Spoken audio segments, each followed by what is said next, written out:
Une campagne Drive to Store consiste à attirer les consommateurs en point de vente physique. Aujourd'hui, les consommateurs utilisent énormément Internet pour se renseigner avant l'acte d'achat, même si très souvent l'acte se fait en point de vente physique. L'intérêt du Drive to Store est donc de suivre le consommateur tout au long de son parcours client. Pour cibler notre audience, on va utiliser les données de géolocalisation des consommateurs. Il est donc primordial de bien définir sa zone de chalandise, puisque dès lors que le consommateur est identifié dans cette zone de chalandise, on va lui adresser le message publicitaire. Cette zone de chalandise va dépendre de 3 critères. Le premier, l'implantation du magasin. Est-ce qu'on est dans une zone rurale ou urbaine? L'environnement concurrentiel du magasin. Est-ce que j'ai un concurrent à proximité ou pas?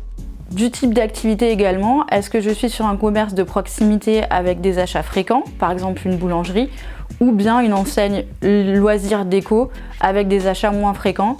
Généralement, on se base sur une zone de chalandise de 2 à 20 km maximum. Nous avons plusieurs approches possibles. La première, le géofencing, qui consiste à adresser un message publicitaire dès que la personne entre dans la zone de chalandise du magasin. On peut aller plus loin également en adressant des messages publicitaires personnalisés, par exemple l'adresse du store le plus proche. Pour mesurer les visites en magasin, on va utiliser les données de géolocalisation mobile des internautes.